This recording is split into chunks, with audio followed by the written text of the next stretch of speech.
Hey, friends, Happy New Year and welcome to 2026. Well, we're 2 weeks into the year. As always, time flies. And so we just wanted to get this market update out to you as soon as we could, as soon as we got the stats and had some time to review them and sort of compile some stuff. So there's a PDF below this that you can, or a picture. I hope you're able to download it, is what I'm trying to say. If you'd like it, if you need me to send it to you, please reach out. Happy to send it to you. But here's what's going on, or shall I say, what has happened in the market for 2025 for Calgary and area. So I'm not sure if you recall, but last year we talked about the little bit of the forecast we talked about last year. We said anywhere from a 3% increase to maybe a -3 drop. Somewhere in between is sort of what was projected by Anne Lurie, our economist at CREB, and the Calgary Real Estate Board.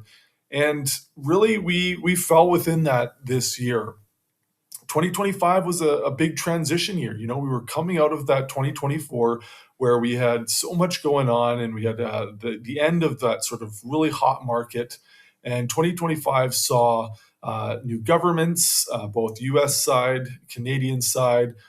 It was tariffs right at the start of the year and a lot of uncertainty with mortgage rates as well on the rise. So we want to take a little snapshot here, look at what happened, how things kind of played out, and then we'll sort of speculate and forecast what we're looking at and what we're thinking might happen for 2026. So, with the benchmark price for detached homes, that went up actually 1% year over year for 2025. We ended with just over $752,000 benchmark price for detached homes in Calgary. Now, the biggest increase in Calgary was actually the attached homes or semi detached homes, duplexes, if you will. Those came in at 685,000, just over, which was a 3% increase year over year. That's about as far as we go when it comes to the good news. The rougher news is surrounding the apartments and the row houses. So row houses saw a 2% decrease year over year, and apartment style condos saw a 3% decrease year over year, putting the row houses at just over 441,000 and apartment style condos at 322,000 benchmark price.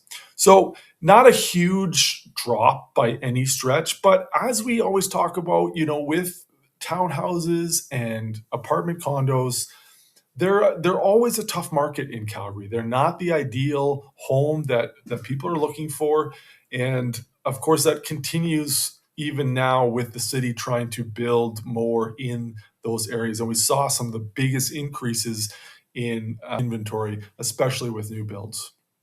Now, one of the areas I like to look at, because obviously somebody's detached home in Northwest Calgary is not going to be the same as somebody's detached home in Northeast or Southeast or Southwest. And so I've begun looking at the districts. Calgary's moving towards a more oriented rather than a quadrant oriented assessment.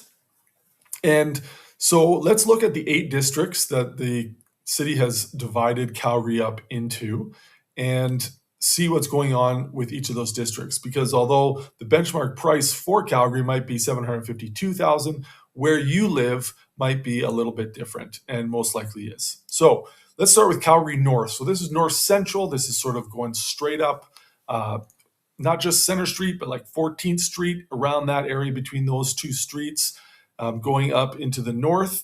And north benchmark price was at 521,700. So quite a bit lower than that average for the city.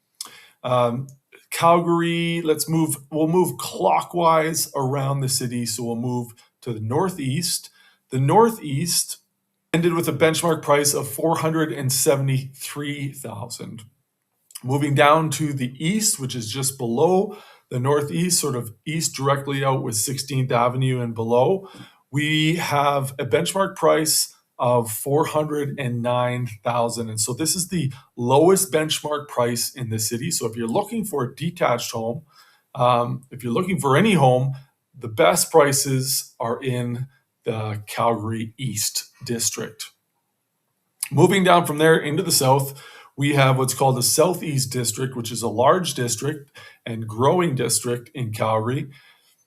The Southeast benchmark price was just over $545,000. Moving over west from the Southeast, we come to what we just call the South, which is essentially anything south of Glenmore and pretty much west of McLeod Trail. So, what was in the South? The South District came in at just over $556,000 for a benchmark price. And then moving up into the West District, which is the highest benchmark price in the city, it came at $684,000. Finally, City Central or City Center, which is right in the middle, all of those core communities. The benchmark price there, $554,000. So that may help you when you're thinking about what area of the city am I in. Maybe this will give me a little bit better idea as to my benchmark price. Now, a little bit of difference there. The benchmark price I did give you for the districts has to do with every type of property. So from condo apartments all the way up to detached homes. So you can understand that that price is going to be lower depending on, number one, how many detached homes are in the area, and number two, versus how many condo apartments are in the area as well.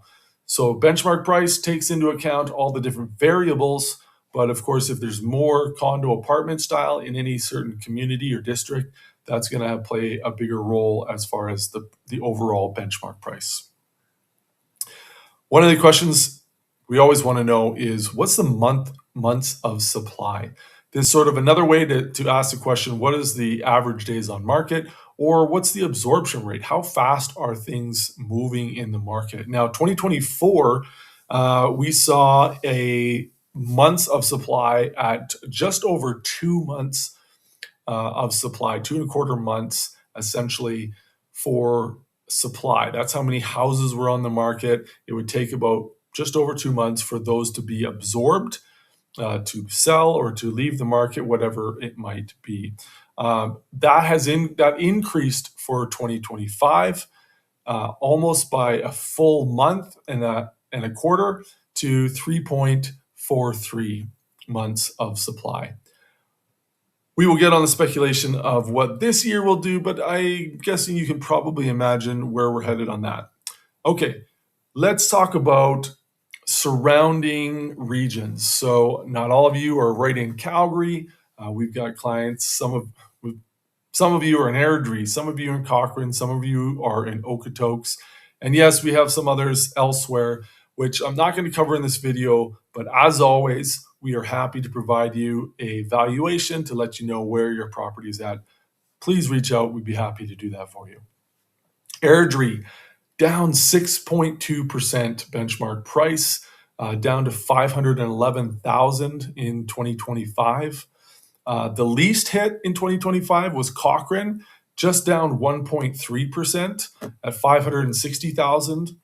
And Okotoks, also pretty close to Cochrane, 1.6%, and it does have a overall higher benchmark price. So it tells you Okotoks a little bit more expensive if you're planning on living there compared to Cochrane or Airdrie. And Okotoks is now down to $600,000 on the dot. So that's some of the surrounding areas, benchmark prices. Lastly, we always want to look at what's happening in the greater Canadian market. We are still in great standing compared to what's happening around the country.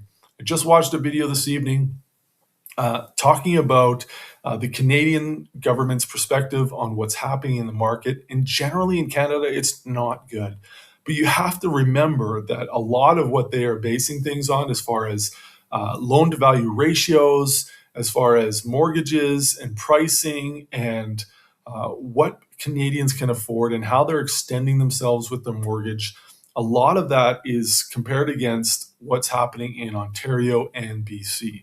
So let's look at that right now to kind of give you an idea of what people are having to do in these other markets compared to Calgary, to Alberta, and why that's going to play into what's going to happen here in 2026. In Canada, Vancouver has the highest average priced home. Because not all cities do the benchmark price, we're doing averages for this one. So the average home price for Vancouver is $1,159,000. That is crazy, if you ask me, when you'll see in a few minutes what it is in Calgary and Edmonton. Toronto is not too far off, but significantly lower than Vancouver at 990,000. They've seen a lot of hits over the last few years here, and so they've seen a decrease in their value. But we get to the west here in Calgary, and sorry, I should say the prairies, because Vancouver is obviously more west than us. The prairies, and Calgary's average home price is at $628,000. Edmonton's $421,000. So this is a great segue. This picture, this little snapshot as to what's happening in Canada helps us understand a little bit about why Calgary is probably going to remain very similar in 2026 as it did in 2025. 2025 was an uncertain year. It was a year of transition. And although we've kind of passed that transition, tariffs have somewhat settled out. Most of the tariff hits came to industries that aren't in Alberta. BC hit big with wood tariffs. Ontario hit big with metal tariffs and auto tariffs.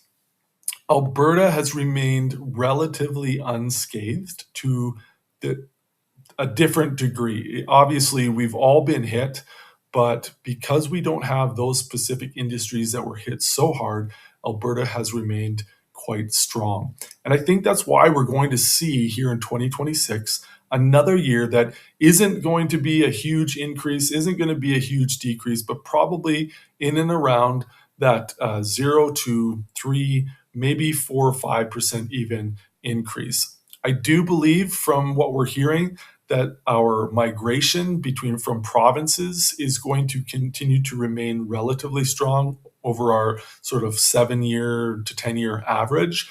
We're probably going to see around 20,000 people coming from other provinces, which is going to help with that strong economy. Last year, Alberta was second to PEI in the creation of jobs and employment. Now, we did have a little bit higher unemployment rate, but that was primarily because we have so many people moving to Alberta. So great news that we're continuing to rise above the rest of Canada in creating jobs and opportunities. But what does that mean? It means that more people are going to continue to flock here, continue to create a strong economy, and continue to need houses. So I suspect we're going to see something similar to what we saw in 2025, maybe a little bit of an increase. I wouldn't count on it per se. If you want to know where your place is at, your home, what does it look like if you're thinking about selling in 2026, please reach out. We're happy to come sit down with you and give you a current market evaluation, tell you what we're thinking about this coming year and timing for you, what works best. Now's a great time to be purchasing. If you want to purchase now and then be ready to list sometime in March or April, I think that's a great plan before prices begin to perhaps get a little bit stronger when we have that starting to think about moving to Calgary for this year for jobs or just different opportunities for their families to have something more affordable, then please reach out to us. Let's get the ball rolling for you. Let's have a game plan and put things in place to help you in 2026. That's where we're that's what we're here for. That's what we love to do, serve you in that way. If you have any other questions or would love to just chat about what's happening in the market, please don't hesitate to send us an email, text, or give us a call. All the best to you in 2026. May it be a fruitful year for you and full of lots of new experiences.